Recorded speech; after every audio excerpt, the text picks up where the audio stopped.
नमस्कार बंधुगण, आज आमे आपणंकु जणैबु सकाळु उठिला परे केउ दुईटी शब्द कहिबा द्वारा आपणंकर समस्त मनस्कामना पूर्ण होइजिबो। एही दुईटी शब्द आपणंक जीवनकु संपूर्ण बदलाई देबो। आपणंक मुहरु बाहरिथिबा प्रत्येकटी कथा आपणंक जीवन रे सत हेबाकु लागिबो। आपणंकु समस्त समस्यार समाधान मिलि जिवो।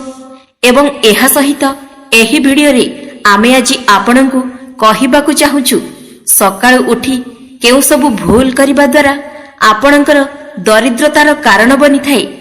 एवं एहा सहित आमे जानिबा सकाळु उठु उठु काहार मुख दर्शन करिबा उचित।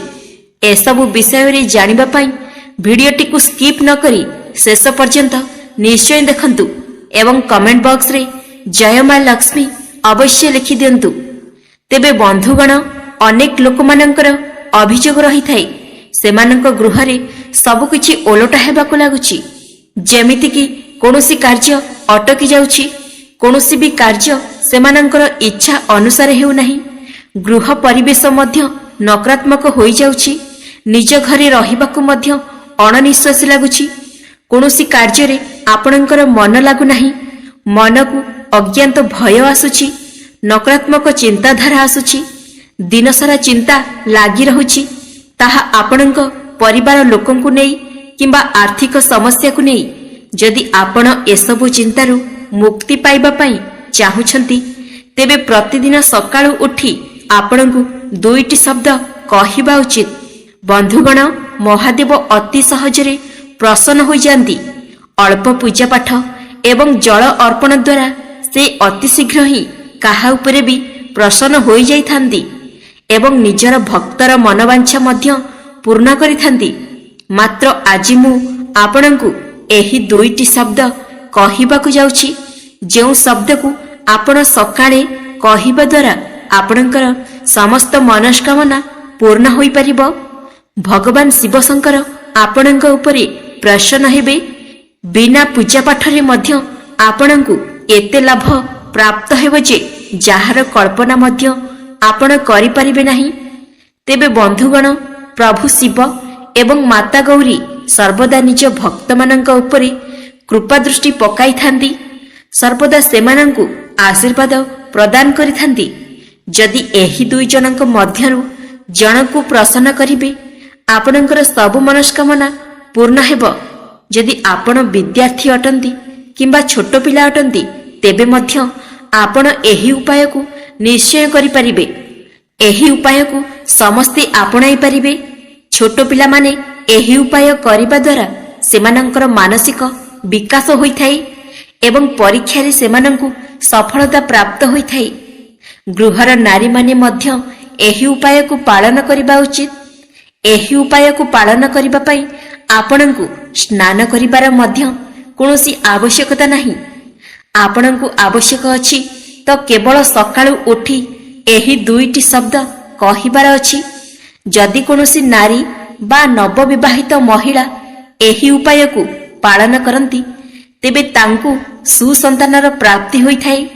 जेउ संतान आपणंक परिवार पई संपूर्ण भाग्यशाली हेबो।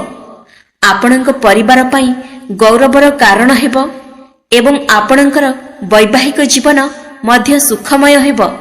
आपणंकु एते सुखफल प्राप्त हेबो जे जाहार कल्पना मध्य आपण करि परिबे नाही। सेही परि वयस्क व्यक्ति माने निजर उत्तम स्वास्थ्य पई एवं व्यवसायी माने निजर व्यवसाय रे उन्नति पई मध्य एही उपायटी को अवलंबन करि परिबे। एवं जदि कोनोसी व्यक्ति जीवन रे उत्तम करिबा को चाहुथांती एवं कोनोसी इच्छार वृत्ति चाहुथांती तेबे सेही व्यक्ति एही उपायटी को मध्य पालन करि परिबे। आपणंकु निश्चित भावरे प्रभु शिव शंकरंक कृपा प्राप्ति हेबो एवं आपणंकु समस्त प्रकारर सफलता मध्य प्राप्ति हेबो। तेणु बंधुगण, प्रतिदिन सकाळु उठी निजर इष्ट देवंकु स्मरण करिबा उचित एवं निजर दिनर आरंभ देवादेवींकर पूजा पाठ करी आरंभ करिबा उचित। जाहा फଳରେ आपणंकु एहार आहुरी अधिक शुभ फल प्राप्ति होई परिबो। आपण सकाळु उठी ନିଜର ଦୁଇ ହାତକୁ ଯୋଡ଼ି ଭଗବାନଙ୍କୁ ସ୍ମରଣ କରି ଓମ୍ ଜୁମ୍ ସ ଏହି ଶବ୍ଦକୁ କହିବାର ଅଛି। ଏହା ମୃତ୍ୟୁଞ୍ଜୟ ମନ୍ତ୍ର ଅଟେ। ଏହି ମନ୍ତ୍ରକୁ ଜପ କରିବା ଦ୍ୱାରା ଯଦି ଆପଣଙ୍କ କୁଣ୍ଡଳୀରେ କୌଣସି ଗ୍ରହ ଦୁର୍ବଳ ଥାନ୍ତି ତେବେ ସେହି ଗ୍ରହ ଶକ୍ତିଶାଳୀ ମଧ୍ୟ ହୋଇଥାନ୍ତି। ଏହି ମନ୍ତ୍ରକୁ ସକାଳୁ ଜପ କରିବା ଦ୍ୱାରା ଆପଣଙ୍କୁ ଦିନସାରାର ପ୍ରତ୍ୟେକ କାର୍ଯ୍ୟରେ ସଫଳତା ପ୍ରାପ୍ତି ହୋଇଥାଏ। ବନ୍ଧୁଗଣ, ଏହିପରି କୁହାଯାଏ କି ଯଦି ଆମର ସକାଳଟି ଭଲରେ କଟେ ତେବେ ଦିନସାରା ମଧ୍ୟ ଭଲରେ କଟିଥାଏ। ତେଣୁ ସକାଳୁ ଉଠିବା ପରେ ଯଦି ଆମକୁ ସକାରାତ୍ମକ ଶକ୍ତିର ସଞ୍ଚାର ହୁଏ, ଆମର ମସ୍ତିଷ୍କରେ ସକାରାତ୍ମକ ଚିନ୍ତାଧାରା ଆସେ, ତେବେ ସମ୍ପୂର୍ଣ୍ଣ ଦିନଟି ମଧ୍ୟ ଆପଣଙ୍କ ପାଇଁ ସକାରାତ୍ମକ ହୋଇଥାଏ। ମାତ୍ର ଜାଣତରେ ବା ଅଜାଣତରେ ଆମେ ସକାଳୁ ଉଠି ଯଦି କିଛି ଏପରି ଭୁଲ କରିଦେଇଥାଉ ଯାହା ପାଇଁ ଆମକୁ ଦାରିଦ୍ରତାର ଶିକାର ହେବାକୁ ପଡ଼ିଥାଏ। କାରଣ ଏପରି କିଛି ଭୁଲ ଯୋଗୁଁ ମାତା ଲକ୍ଷ୍ମୀ ଆମ ଉପରେ ରାଗି ଯାଇଥାନ୍ତି। ତେବେ ଯଦି ଆପଣ ମଧ୍ୟ ଏପରି ଭୁଲ କରୁଛନ୍ତି ତେବେ ଆଜିଠାରୁ ସେହି ଭୁଲକୁ ବନ୍ଦ କରିଦିଅନ୍ତୁ। ତେବେ ପ୍ରଥମ ଭୁଲଟି ହେଉଛି ଆପଣ ନିଦରୁ ଉଠିଲା ପରେ ସକାଳୁ କେବେ ବି ନିଜର ଆଙ୍ଗୁଠିକୁ ଫୁଟାନ୍ତୁ ନାହିଁ।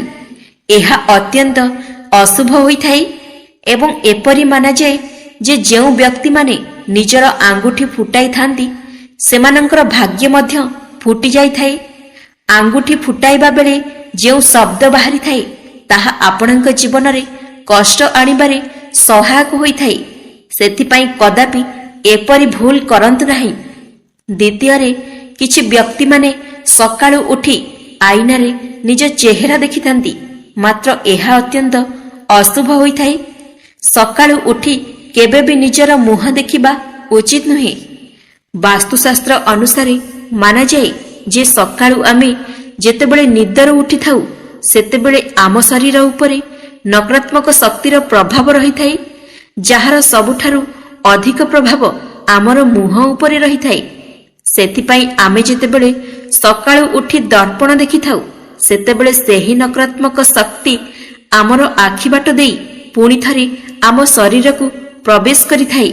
ସେଥିପାଇଁ ସବୁବେଳେ ମୁହଁ ଧୋଇସାରି ଆଇନାରେ ମୁହଁ ଦେଖିବା ଉଚିତ।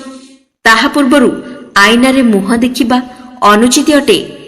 ତେବେ ଆସନ୍ତୁ ଜାଣିବା ସକାଳୁ ଉଠି କାହା ମୁଖ ଦର୍ଶନ କରିଲେ ଆପଣଙ୍କର ସମ୍ପୂର୍ଣ୍ଣ ଦିନଟି ଭଲରେ ଯାଇଥାଏ ଏବଂ ଆପଣଙ୍କୁ ଈଶ୍ୱରଙ୍କର କୃପା ପ୍ରାପ୍ତ ହୋଇଥାଏ।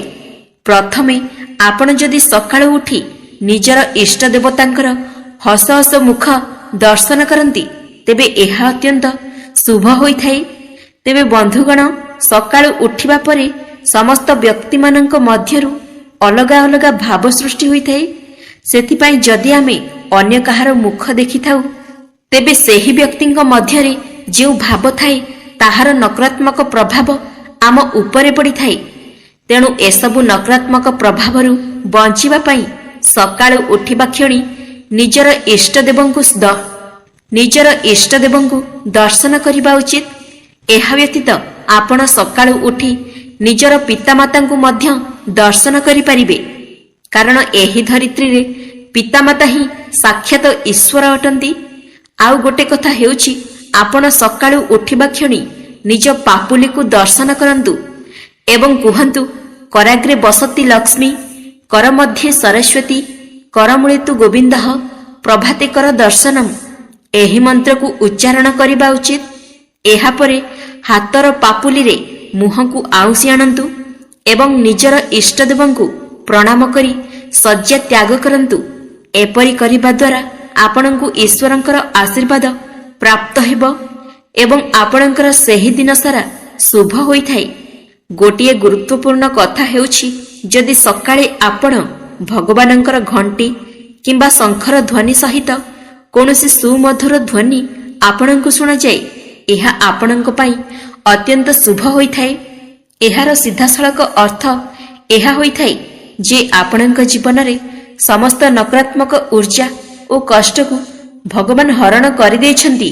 ସେଥିପାଇଁ ଏହା ମଧ୍ୟ କୁହାଯାଏ, ସକାଳୁ ସୂର୍ଯ୍ୟ ଉଦୟ ହେବା ପୂର୍ବରୁ ଶଯ୍ୟା ତ୍ୟାଗ କରି ସ୍ନାନ କରି ଈଶ୍ୱରଙ୍କୁ ପୂଜା ପାଠ କରିବା ଉଚିତ ଏବଂ ଗୃହରେ ଶଙ୍ଖ ଏବଂ ଘଣ୍ଟିର ନାଦ କରିବା ଉଚିତ, ଯାହା ଫଳରେ କି ଆପଣଙ୍କ ଗୃହରୁ ସମସ୍ତ ନକାରାତ୍ମକ ଶକ୍ତିର ନାଶ ହୋଇଥାଏ ଏବଂ ସକାରାତ୍ମକ ଶକ୍ତିର ସଞ୍ଚାର ହୋଇଥାଏ। ବନ୍ଧୁଗଣ, ଯଦି ଆପଣ କୌଣସି କାର୍ଯ୍ୟରେ ଘରୁ ବାହାରିକି ଯାଉଛନ୍ତି, ବାଟରେ ଯଦି କୌଣସି ସଫେଇ କର୍ମଚାରୀ କିମ୍ବା ଝାଡୁଦାର ଦେଖାଦିଏ, ଏହା ଆପଣଙ୍କ ପାଇଁ ଅତ୍ୟନ୍ତ ହିଁ ଶୁଭ ହୋଇଥାଏ। ଜ୍ୟୋତିଷ ଶାସ୍ତ୍ର ଅନୁସାରେ ସଫେଇ କର୍ମଚାରୀଙ୍କୁ ଶନିଦେବଙ୍କର ପ୍ରତୀକ ଭାବେ ମାନାଯାଇଥାଏ। ତେଣୁ ଆପଣ ଯଦି ପ୍ରତ୍ୟେକ ଦିନ ସକାଳୁ ସଫେଇ କର୍ମଚାରୀମାନଙ୍କୁ କିଛି ଜିନିଷ ଦାନ କରିଦିଅନ୍ତି, ତେବେ ମଧ୍ୟ ଆପଣଙ୍କୁ ପୁଣ୍ୟ ଏବଂ ଈଶ୍ୱରଙ୍କ ଆଶୀର୍ବାଦ ପ୍ରାପ୍ତ ହୋଇଥାଏ। ସକାଳୁ ଉଠିବା କ୍ଷଣି ନିଜର କି ଅନ୍ୟମାନଙ୍କର ଛାଇକୁ ଦେଖିବା ଉଚିତ ନୁହେଁ। ଏପରି କରିବା ଦ୍ୱାରା ସେହି ବ୍ୟକ୍ତିର ସମ୍ପୂର୍ଣ୍ଣ ଦିନଟି ଖରାପ ହୋଇଥାଏ। ବନ୍ଧୁଗଣ, ସକାଳୁ ଉଠି ଅଇଁଠା ବାସନ ଦେଖିବା ଉଚିତ ନୁହେଁ। ସକାଳୁ ଅଇଁଠା ବାସନ ଦେଖିବା ଦ୍ୱାରା ଆପଣଙ୍କର ହେବାକୁ ଥିବା କାର୍ଯ୍ୟ ମଧ୍ୟ ବିଘ୍ନ ହୋଇଯାଇଥାଏ। ବନ୍ଧୁଗଣ, ଯେଉଁ ବ୍ୟକ୍ତି ନିଜର ଇଚ୍ଛା ପୂରଣ ପାଇଁ ଚେଷ୍ଟା କରୁଛନ୍ତି, ତେବେ ଏହି ଦୁଇଟି ଶବ୍ଦ ନିଶ୍ଚୟ କହିପାରିବେ। ମହାଦେବଙ୍କ କୃପା ପ୍ରାପ୍ତ ହେବ ଏହି ଦୁଇଟି ଶବ୍ଦ କହିବା ଦ୍ୱାରା। ସକାଳୁ ଉଠିବା ପରେ ଦେବତାମାନଙ୍କର ଧ୍ୟାନ କରିବା ଉଚିତ। ଏହା ଛଡ଼ା ଦିନର ଆରମ୍ଭ ଦେବତାଙ୍କ ପୂଜା ପାଠରୁ ଆରମ୍ଭ କରିବା ଉଚିତ। ଆପଣ ସକାଳୁ ଉଠି ଦୁଇ ହାତକୁ ଯୋଡ଼ି ଏହି ଦୁଇଟି ଶବ୍ଦ କହିଦିଅନ୍ତୁ, ଓମ୍ ଶମ୍ଭତେ ନମଃ। ଏହା ମହାମୃତ୍ୟୁଞ୍ଜୟ ମନ୍ତ୍ର ଅଟେ। ଏହି ମନ୍ତ୍ର କହିବା ଦ୍ୱାରା ଆପଣଙ୍କ କୁଣ୍ଡଳୀରେ ଯାହା ବି ଦୋଷ ଥିବ ତାହା ଦୂର ହୋଇଯିବ। ଏହାଛଡ଼ା ଆପଣଙ୍କର ଦୁଇ ହାତ ଯୋଡ଼ି ମହାମୃତ୍ୟୁଞ୍ଜୟ ମନ୍ତ୍ରକୁ ଜପ କରିବା ଉଚିତ। ଏହି ମନ୍ତ୍ରକୁ ସଞ୍ଜୀବନୀ ମନ୍ତ୍ର ମଧ୍ୟ କୁହାଯାଏ। ଏହି ଶବ୍ଦଟି ଆଖି ଖୋଲିବା ପରେ ଉଚ୍ଚାରଣ କରି ନିଅନ୍ତୁ। ସବୁ ଅଶୁଭ ଶକ୍ତି ଦୂର ହୋଇଥାଏ। ପରିବାରରେ ସୁଖ ସମୃଦ୍ଧିର ବାତାବରଣ ଲାଗି ରହିଥାଏ। ବନ୍ଧୁଗଣ, ଯଦି ଆପଣମାନଙ୍କୁ ଆମର ଏହି ଭିଡ଼ିଓଟି ଭଲ ଲାଗିଥାଏ, ତେବେ ଭିଡ଼ିଓଟିକୁ ଲାଇକ୍ କରି ଆମ ଚ୍ୟାନେଲକୁ ସବସ୍କ୍ରାଇବ୍ କରିଦିଅନ୍ତୁ ଏବଂ କମେଣ୍ଟ ବକ୍ସରେ ଜୟ ମା ଲକ୍ଷ୍ମୀ ଅବଶ୍ୟ ଲେଖିଦିଅନ୍ତୁ।